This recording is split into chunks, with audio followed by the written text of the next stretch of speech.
Welcome back to the Transformation Leaders Podcast. And today we're talking about transformational strategy. So, when it comes down to being that positive change for your business or for your organization, what are the tactics that you can use to understand and drive that outcome that you're trying to achieve? And want to talk today, first and foremost, about a concept that David is very familiar with called Pip Decks. So, David, can you start the ball today talking about Pip Decks and what it means? And let's double click into this. Sure.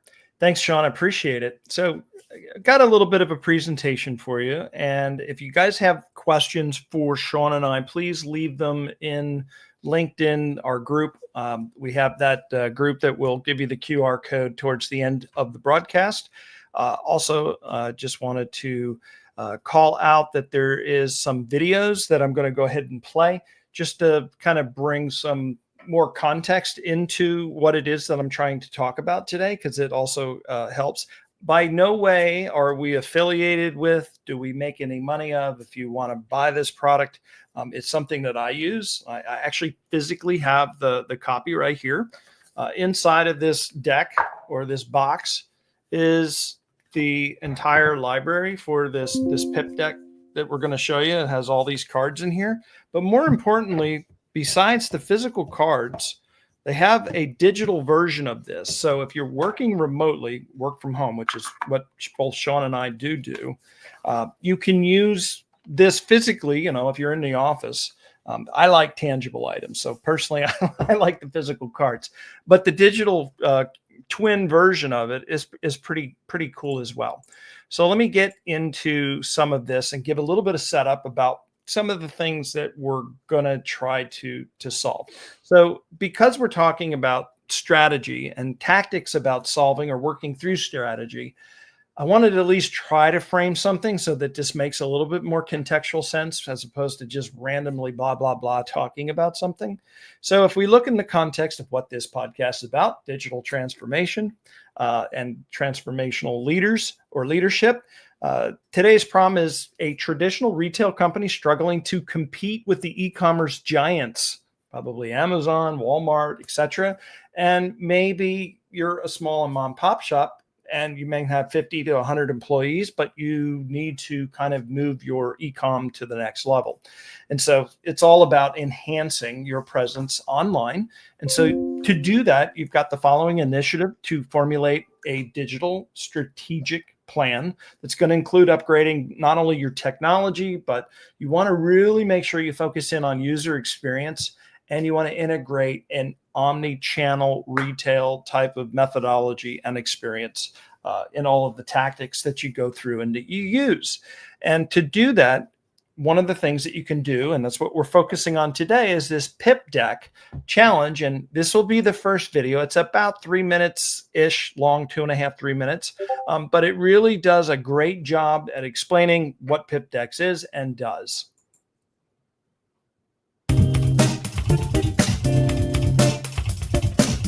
The deck really helps people see things that a lot of people don't want to see, and it really puts it in your face in a way that you can't ignore it. It will put you in a better situation to deal with things that need to be dealt with rather than ignoring them. And so really it's about having a toolkit that enables you to show up and start cultivating the skill set that makes for good strategy work. Strategy Tactics is a set of 54 exercises, activities, processes, things like that to help you make your work more intentional and to do your best. In the strategy system, there's a series of questions that help you guide yourself into the right category of card for whatever stage of decision making that you're in. There are cards for purpose. There are cards for figuring out how to connect things together into coherent designs. There are cards for talking about market dynamics or market plays, leadership. Each category has a different focus, and you can figure out which category to go dive into with the questions that are on the strategy system card. The recipe cards are a collection of tactics that that really help you explore different, very common situations that might come up. It kind of takes mixture of cards from the deck and helps you get started on a little bit deeper work than just pulling cards individually, and really tries to address specific situations that come up for folks fairly often. Vault is a companion to the card deck, and it's basically an extension of the cards. All the stuff that couldn't fit on the cards, all the little bits and pieces of tips and advice that we are just dying to share with you. For all of the folks that are using the decks and are part of the Pip Decks Slack channel, Ben and I are on there very frequently, and we really love to interact with people. So send us questions, comments. Our general approach with this deck is to treat everyone like leaders and give them the tools and the support they need to navigate any challenge. Pick up a copy of Strategy Tactics. I mean, there's no risk, right? You've got a whole year to decide whether or not it's working for you. Be a part of our community.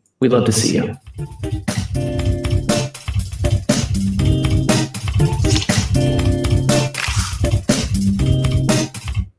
So that's kind of the brief introduction to Pip Decks, and I want to show you what this user experience looks like online.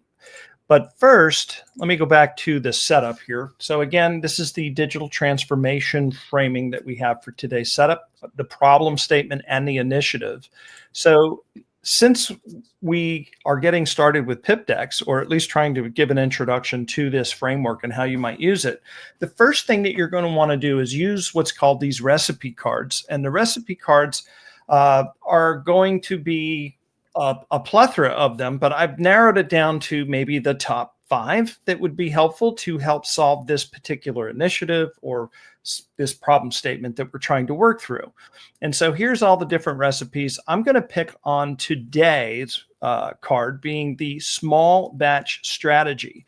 If you look at the purpose, it really is kind of a light work framework. It's okay to start down a particular path. And then if you don't think that it's working or you need to have something a little bit more robust, you can always switch out the recipes, but obviously do this sooner rather than later. But the reason the small batch strategy works really well is that it is a lightweight, easy for me to say, right? Framework that allows you to work in your agile process or iterative process that keeps pace with your rapid changings, not only in technology, but market demands. And when you're in e-commerce and you're competing against these large giants, you may have a new tool to come out, or Shopify, the platform there may have a new tool, or there may be a new integration with all this generative AI stuff that's popping out, right? You need to be able to move and change on a dime. So working within a framework that allows for that agile methodology is really, really purposeful. Not that these other ones aren't good now, but that's a good one to start off with. Better Now is also another one that is really, really good for this. And I'm going to go highlight into this one a little bit more because it does give you a little bit deeper analysis. So here on the next page, as we look into the recipe, again, within that small batch strategy and focusing in on Better Now, this gives you a little bit of information as to why you might want to use it. And it's because that particular focus of this card for Better Now, it allows you to make immediate improvements to the current processes that you're working on. But more importantly than that, it helps you identify actionable steps. I want you to think of the SMART methodology. These are frameworks within frameworks. If you've done project management, a lot of you have been probably doing this for years. If you're watching this Transformation Leaders podcast, unless you're brand new to leadership, there's probably nothing new that you haven't seen recycled and repurposed, especially if you've been in it 20 or 30 years like Sean and I have. So it's a lot of the same stuff, maybe with a different twist, a little bit of modernization, and then we throw some AI in on that. And it's a lot of the same rinse and repeat. But, as we go through the different generations, everybody puts their own spin on it. So a lot of those of you that have seen this may recognize this from earlier strategies. So a good key part is to identify the current state. I can't state this enough. This is just common sense stuff, but nonetheless, it's in a framework. And it's because it's in a framework, it's a different way of messaging the same old song and dance, so to speak. So if you don't have a strong baseline, meaning if you don't know where you are, you don't really know where you're going. And more importantly, you're going to be really clueless on how to get there. So identify that current state is very, very important for you. The other thing is going to be define the intermediate improvements. These are these iterative type stuff or low hanging fruit. Where can we make the most impact? How can we get this done? And then creating the action plans is that last part of that, right? How do we get from here to there? And then finally, all things is called, if you've ever read anything by Stephen Covey, Sharpening the Saw or whatever the case may be, there's always that last part that's the iterative. Monitor and then recycle back around, make your improvements, go down to the end, monitor, how are we doing? And, hopefully people don't get complacent and just kind of let it go because it's on autopilot. And it's really, really easy to fall into that trap. However, if you're doing this diligently and you're trying to compete against, in this use case framing today, of an e-com trying to compete with the big boys, this work is never done. It's never going to be done. Now, I want to take you over to the Pip Deck area. So some of you may be wondering, I know most of you are going to be wondering, no, this is great, but how much does it cost? It's really, really reasonable. The digital version, which I'm about to show you in just a few moments, is $99. The physical, this deck right here that I have in my hand, is $99. And if you buy the full, which I have access to both of those, it's $179. They have specials and promos. They even have a bundle where you can get everything in their arsenal. So anyway, we don't make any money. If you want to look at this further for yourself, go to pipdecks.com and shop till your heart's content. But I do want to show you what the digital version looks like, because especially for those of you, and like Sean and I, that work from home, this is why this is going to be so important, because there's a lot of tools within here. So I'm going to go to this strategy tactics area. And now that I'm in here, I'm within this card, this deck, right? This is the digital version, and there's a couple of different areas. So these are the recipes: purpose, identify, and things of that nature. And you can see that under here, these are all of the different recipes. And here's the small batch strategy. You can see all of this stuff.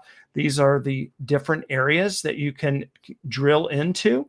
And we're going to focus in on the better now, because that's what I showed you earlier. So if we go dig into better now, this is the actual card itself. And this is the instructions of how you run this play.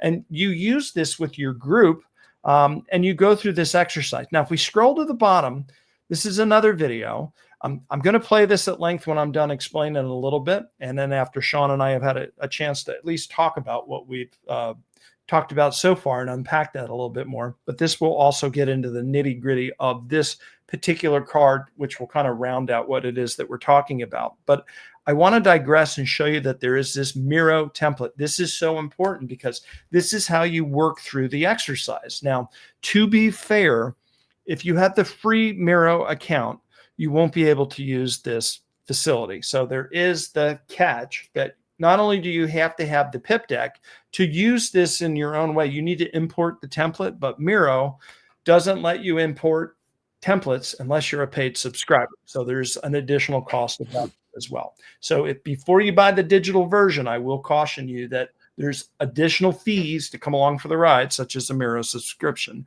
as well as potentially, depending on how you set security up, some of you may set it up differently because you're talking about highly sensitive information and you don't want to have a public link for people to potentially drop in and listen and or see. So anyway, I digressed. But nonetheless, the play on how you work through this Better Now deck, and you get the front of the card as well as the back of the card, is literally what the physical one looks like. And normally you'd use a whiteboard, a digital whiteboard, a Microsoft Surface board, or just the old-fashioned dry erase board, or even a chalkboard for that matter. But you can create stickies and put them on the boards, or you can, write it all out if you so choose. And so here's the future. What do we want? And Better Now, that this maybe doesn't make a lot of sense. It will when we go through and play, but I wanted to show you that you can use these objects, and normally you can write them. I'm in read only right now, so I can't do anything much with it. But in any event, I have another account, which I can't get into right now, that allows me to import it, and I could go through all of the customizations. Now, here's an example down here of what has happened or transpired with a group that has gone through these steps. And so now you can kind of see, what it looks like at the end after you've gone through the iterations and done this. And you may do this weekly in a status update. You may go through this multiple times a day. It's really going to depend on what it is that you're doing and how your team wants to work. But nonetheless, you do get this framework about how to run this particular play. And within the deck, you have a whole bunch of plays, and some plays are better than others. You can use generative AI at multiple steps inside of here. If your team gets stuck or you need additional brain power for brainstorming. So, Sean and I have been on a rant for probably the last 4.5 months talking about Gen AI.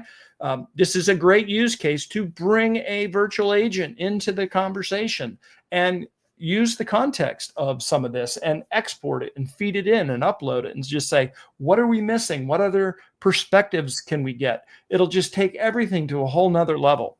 So before we go back in and I go play this 11-minute video, which is a little bit long, I wanted to pause here and ask Sean, what are your thoughts about this Pip Deck? Because Sean, you and I have not worked together with Pip Deck on any particular project. I have used them in other groups within other projects or initiatives, but I know you're familiar with another framework that you run across.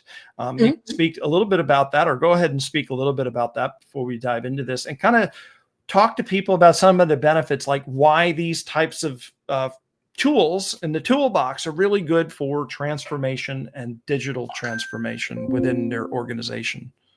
Yeah. And again, process and framework are two words that for some people are not safe for work. They're curse words.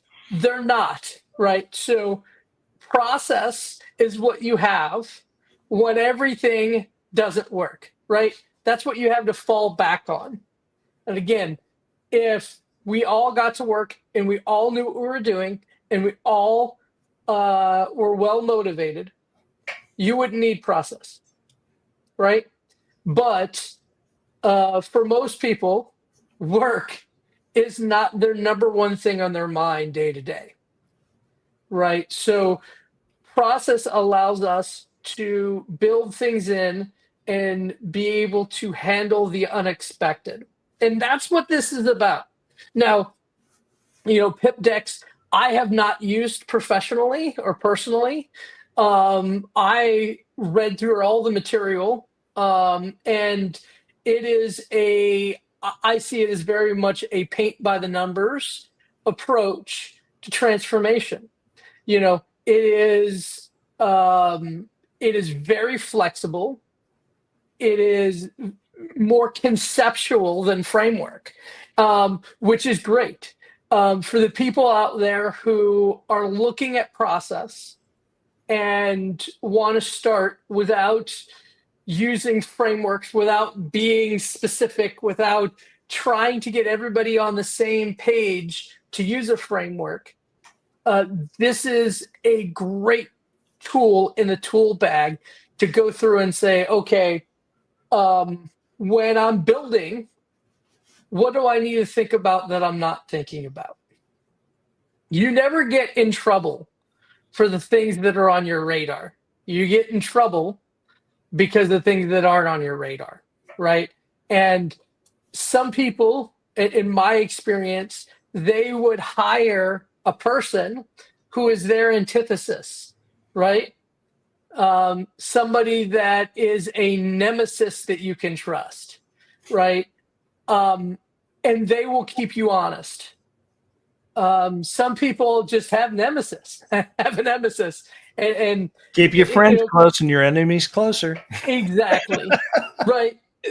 So for those who maybe they are on a smaller business, or maybe they have a smaller team and they don't feel really comfortable, maybe they haven't been given the opportunities that David and you and me have been given to explain what process is and why it's important.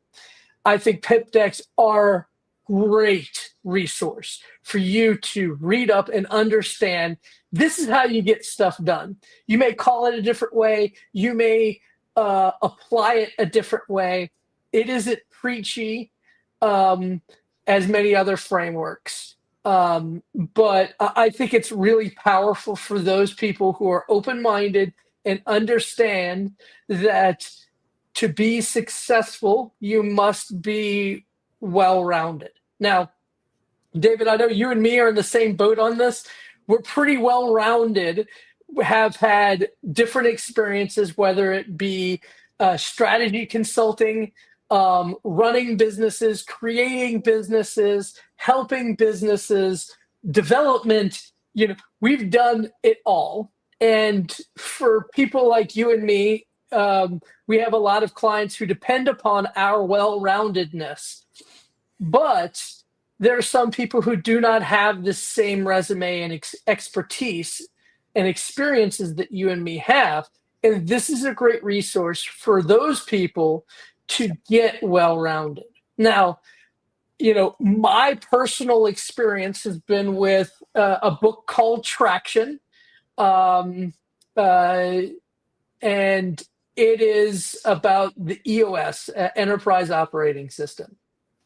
And it is a business book for business professionals who want to do a framework. It tells you this is how often you need to do things weekly. This is your daily. This is your monthly. This is your quarterly. This is your annually. Think of it kind of like Agile for product development. It's a framework that you can go through, take your team, get educated, and everybody executes using one terminology, right? That's what frameworks are for. You know what I love about the book, Sean? What's You can't miss it on the bookshelf. It is the most obnoxious orange book that you can find. So if you have a pile of books behind you, like me, it's so easy to just reach right in and go and find it. You'll never lose the book. I'm trying to find mine. Unfortunately, I have a lot of orange books, Crossing the Chasm, 0 to 1. Yeah. There's really good resources out there for people who are trying to do things like this. Certainly Pip Decks. David, you're very comfortable with EOS. I'm very comfortable with. I'd love to hear comments from the people who are listening in. What do you use? Because EOS is really, it's a tool bag, right? You could pay to get facilitators to come teach your team to do it, just like Lean and Agile and whatnot. And it tells you, here's what you do daily, weekly, monthly, yearly, this kind of stuff. And it allows you, the best part of EOS in my experience is it allows you to be able to determine if you have right people in right seats, which is very difficult. I don't know how many times I've had a personal problem with individuals who are absolute rock stars who are not getting the value out. And it's usually because I'm asking them to do something that they just can't do. So EOS is really good at identifying those situations and how to change those situations. The second thing that EOS has done for me is it allows me to understand, like, Rome wasn't built in a day. How can you take a bite out of a problem? Because if you're building a business, there's so many things you can spend your time on, but you need to identify, prioritize, and elevate what is essential to get traction. And then you need to do that in a team, because maybe something that isn't essential to you is essential externally, and you are tripping up other people. So those are the two areas in EOS that I have experience with and where I've gotten value out of it. For anybody at a startup, I highly recommend it. If you have a new organization, I heavily recommend it. It's like Agile. if you're in an informal organization or if you're in corporate America, I think Pip Decks are the way better play here, because what you can do is do this passively. Maybe you can't force people to get on the same page, The better now is but you want to get traction. How do you do that? Here's some tools. And it allows you to be a little bit more agile, no pun intended, in how you're trying to get that outcome.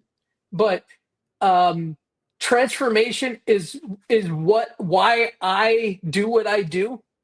Being able to take somebody from where they are to where they want to be is immensely rewarding for me. And being able to teach and educate people on how to get there and why you get there is what this podcast is all about. So here are two different areas, and I know they're not AI. And if you guys want to post and say, get back to AI, that's fine. But this is so much more important than the technology of the day, because technology will change. There'll be different flavors and different seasons of everything. Being able to transform is something that is so valuable for you, your career, and your business, so much more than the technology at hand.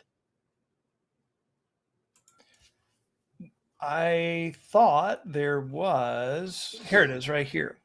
You can download the card images. You can download the PDF. So this is readable text in the PDF. And I found that you can take this deck with all of the instructions that's in it and upload it into AI, have a conversation with AI around this. So dovetailing kind of full circle. And there you go, David, bringing the worlds together. Yep. And you can upload this into the AI. Now it has the context. You can go through and say, hey, we're focusing on the just right recipe. And then we're going to work with the task of shifting gears and blah, blah, blah, blah, blah. Here's my problem statement. Here's what the team's come up with. What have we missed? And again, AI is part of the team. So all kinds of really cool and interesting ways for you to work with all of this. I'm going to get back, or try to get back. Yeah, I definitely messed up in my clicking. So, I mean, one of the call outs I would make is if you're building a business, you're going to have and quickly realize that you have people who are doing the same roles, and this is why you're having traction issues. But more importantly, you'll have issues where nobody is doing that role. So having AI kind of facilitate on that role, because sometimes you can't hire yet, but you need to be thinking in that perspective. Creating an AI agent who's asking those questions and thinking about those things can be very helpful in that organization of what you're trying to do. Yeah, last week we talked about a book that I wrote, an LM Studio, and this is a fantastic idea, use case for that, which Sean just mentioned, because you can upload the book, which is what I previously mentioned, into LM Studio, save it as a template, and then you just load up that template and then go to task. And you can be, I don't recommend it, but sometimes finances are what they be or what they are. Just you can be a one-man band with AI in some cases and make remarkable progress. It's very similar having multiple people on your team. The good news is they don't need to have coffee, and maybe they can help participate and make some real progress. But this is the real meat and the potatoes, down into the weeds about working this particular strategy or this particular play within this Pip deck. They're going to walk you through. These are the owners of, not necessarily owners / creator of this particular Pip deck card. The people at Pip Decks, they go out the subject matter experts in each of these domain area of knowledge and expertise, and they disseminate all of their years and years of knowledge down into these cards, which is why they're pretty much so fantastic. But this is a longer video. I'm going to let this one run its course, and then we'll come back. We'll kind of close up. It is what it is. So if you're interested in seeing how could you use this in a use case and apply it to your business, this hopefully will give you some insights into that. The better now is a great tactic for, yes, doing planning as a team and thinking about what we want in the future, but also how we're going to act today in order to create a better version of ourselves that would make that future possible. It's also a great individual planning practice. David and I, for example, whenever we're working on a project, we'll often run one of these every week for every project that we're working on in order to help us stay connected to what we need to be doing in the present to create good outcomes that we want for each of those projects. And when we're thinking about what we want in the future, that future might be a few weeks away, a few months away, or even a few years away. So this isn't something that you only do once a year and forget about it. It is something that you can do daily, weekly, or as often as you find you need to. The better now is part of our small batch strategy recipe, which is about continuous strategy, not just doing it once a year and hoping for the best, but adapting at the pace of change, which, as you may know, happens more than once a year. The better now actually is heavily inspired from a friend and mentor of ours, Jabe Bloom, and his ideas around the ideal present and thinking about futures and planning. Jabe comes from the world of transition design. And so they care a lot about the future, but he likes to point out that there are lots of problems with the way that we do planning and we think about the future. Oftentimes resorting to like a utopian escapism, for example, imagining up some fantasy and then trying to make that happen. And then the more that doesn't happen after year of working at it, doubling down and going harder. And then you spend everything that you have. You've got nothing left. And so that's distinctly something I think he's pointing at as a problematic way of doing planning. And as an alternative, he's proposing something that helps us focus on, yes, having a future, for sure. Like you have to be able to imagine a future in order to plan, but emphasizing how we must act in the present in order to make that future possible. One of the things that happens when we're planning for the future is we tend to get stuck with what we've decided already in the past. And it really limits our options to what we're able to think about and imagine being able to do in the future. And if we plan for the future from now and try to get all the way to this new future, months, years, decades from now, we're repeating that same cycle of making big decisions and holding our future selves accountable to just do the things that we said in the past. The present is what actually creates the future. So what we want to focus on is helping you think through what a better version of today looks like. That way, as we work on making today better for ourselves, it unlocks even better potential futures. That's really important because we need to be able to make futures possible that we can't even imagine. And by making today better, we unlock those futures, the ones that we couldn't even imagine, couldn't even know that we would want, but would become possible as a result of making things better today. So what does that look like? In practice, essentially what we want to do is get started by thinking about the future that we actually want to happen. There's a few big questions that we've listed on the tactic to really help you think about this better. Thinking about things like the very obvious, what would a good future look like for us? That's a typical first step. But then going a little bit deeper, thinking about how would that be different from what we have now? The differences here is a really big key to unlocking a better potential future. The other important part of this is imagining how what we would like as a better future is different from what is just going to happen by default. Yeah, if nothing changes, are we going to be happy with what we get? So we want to be able to imagine something different than that default. And as an example, you imagine you're a company that has a product line. Product line X is a past product line that was great and instrumental in our success leading up to this point, but we're about to replace it, or we'd like to replace it with a new product line Y. And so the future that we want is retiring product line X and getting everyone switched over to our new product line Y. And yes, of course, in the process, make massive revenue or what have you. Generally speaking, when you're imagining a future that you would want, we encourage you to be more imaginative than just saying unicorns and rainbows and everybody has all the money in the world. Try to describe the specific differences, as David mentioned earlier. How would things actually be different? Yeah, sure, revenue would be up, but qualitatively, how would that future be different? That might look something like enough revenue to be able to open a new specific product line or hire a certain number of headcount for a department, things like that help you actually move towards a specific goal. Now, if you struggle in general with coming up with a good future, that's okay. It's a skill that takes practice, and we have a tactic that might help. It's called feasible futures. So if you kind of run into a brick wall here, just go do a feasible futures and see what comes of that first. Once you have a good list of what a better future looks like for you, that might be for you or your team or your company, depending on what you've decided to work on here. The next thing we want to look at is, what would today look like if things were already better, if they were already moving in a very good direction in a similar way to what we just imagined with the good future?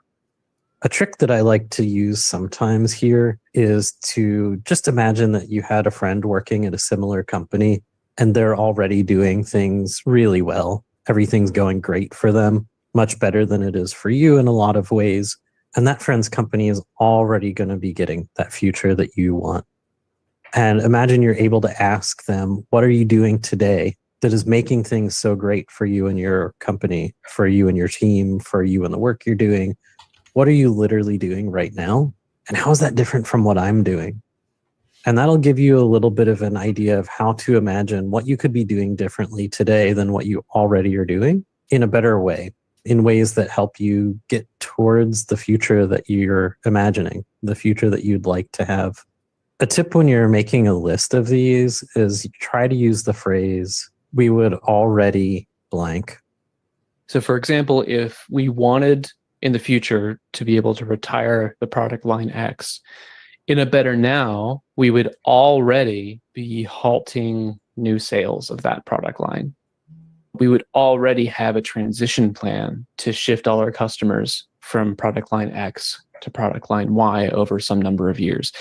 And in fact, if the future that we wanted was massive revenue as well, and a more specific version of that maybe, we would already be running tests around pricing. We would already be running tests around how to bundle our products together in order to create value for users that was deserving of increased revenue. So what we're emphasizing here is differences still. This is a different now than the now that we currently have. So once you have some ideas of what you could be doing differently today, now our focus is on what we can actually do to get started working on all of these things. We want to think about both what can we do right now, today, immediately to start getting the ball rolling, and things that might take a little bit more time. Yeah, this step is about making the better now even nower. I think I can say that. So for example, we might immediately be able to take action to share a new policy with the sales team that we're not going to sell product line X anymore. We ought to also provide a new incentive for the sales team so that they find that transition more palatable. So maybe an incentive around selling product line Y. Those are things that we could do right now, and we could immediately start seeing the impact of that on the present, but also the future. Over time, though, we might need to make some investments. For example, we might need to invest in doing some customer research on what would tempt customers away from product line X and towards product line Y. We might also need to make some investments in how to run tests, because maybe that's just a skill that we don't have, and we need to build some expertise there. So the last part of this tactic, possibly the most important part of this, is identifying how we know if we're actually getting closer to our better now, whether we're making progress or if things are stalling. And that helps us know whether we should run this tactic again and when. So some ways we might know whether or not our policy is having the impact that we expect it to is that sales of X might go down, sales of Y might go up. That would be a way for us to know that we're making progress. For the customer research part, we would be seeing conversations being scheduled with customers and notes being taken and insights being shared, things like that. To see whether or not we're building expertise in testing, we might be looking out for whether or not there are written procedures for how to run a test. If we start seeing a bunch of new ways of running tests, or this is the procedure and we're tweaking it in these ways, we might be making progress. Similarly, we might hear stories about different tests that we ran, how some were weird and surprising, and some went exactly the way we expected to, and some still completely failed. Those are all valid stories to hear if we're building expertise while running tests. So that's how we know we're going to make progress. And as David mentioned, change is the trigger to run this process again. Because as soon as our now changes, that means that the futures that are possible change as well. So as you start pursuing the better now, new futures start opening up, and you might notice as you go along that you can choose different paths instead of staying committed to the one that you picked like a year ago. That way you are always seeking the best version of today. So this is an ongoing process. And yeah, the more you run this, the easier it gets.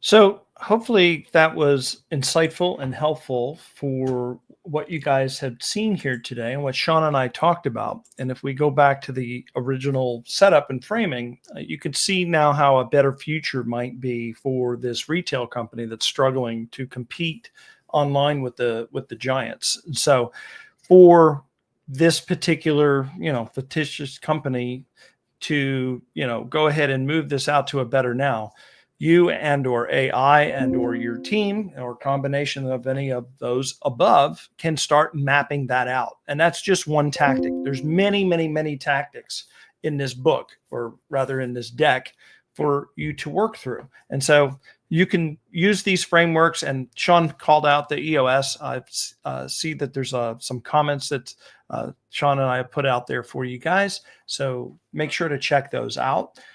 Just a quick note out to some future podcasts. Sean and I will be back next Wednesday for the final show of this year. And then he and I will be taking a bit of a hiatus, returning January, Wednesday, the 8th, to resume in 2025 with all of the great shows that we have lined up and planned for you. If you have had an opportunity in the past, visit us at Transformation Leaders Podcast. We have a YouTube group. If you haven't seen it, highly encourage you guys to click, or rather scan, this QR code.